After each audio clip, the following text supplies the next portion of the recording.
दोस्तों, रशिया ने भारत को ऑलरेडी बोल दिया है कि हम भारत को हथियारों की सप्लाई नहीं कर पाएंगे और भारत के लिए ये एक बड़ी दिक्कत होने वाली है, क्योंकि यूरोप और अमेरिका के ऊपर हम विश्वास नहीं कर सकते हैं और अगर रशिया हमें हथियार नहीं देगा तो हमारे दोनों निकम्मे पड़ोसी यानी चाइना और पाकिस्तान इस बात का फायदा उठा सकते हैं।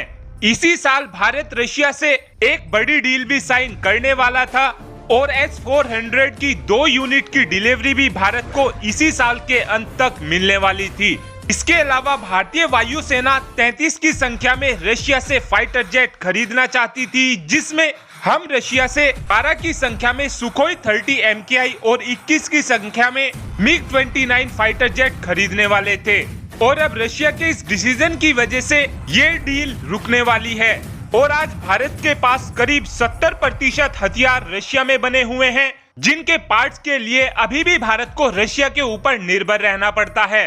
और ऐसे में भारत यूरोप से हथियार नहीं ले सकता है और अमेरिका पर तो भारत विश्वास ही नहीं करता है, क्योंकि अमेरिका कभी भी भारत को अपने हथियारों को लेकर ब्लैकमेल कर सकता है और अमेरिका के हथियारों को चलाने से पहले भी अमेरिका की पहले परमिशन लेनी होती है।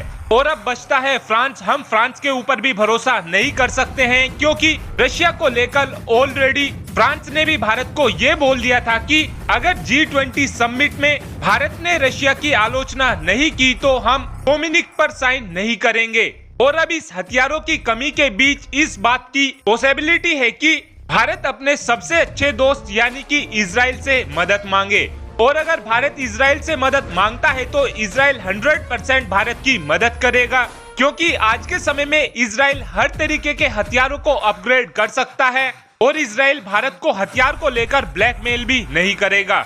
लेकिन भारत इजराइल से फाइटर जेट की डील नहीं कर सकता है, क्योंकि इजराइल फाइटर जेट बनाता ही नहीं है। और अगर भारत इजराइल से मिसाइल और कुछ टेक्टिकल हथियार लेना चाहता है तो उस कंडीशन में इजराइल भारत की मदद जरूर करेगा। और आपके लिए आज का सवाल, क्या हथियारों की कमी के बीच भारत को इजराइल से मदद मांगनी चाहिए या फिर नहीं? इस बात का आंसर आप कमेंट बॉक्स में दे सकते हैं। Thanks for watching this video. Have a good day.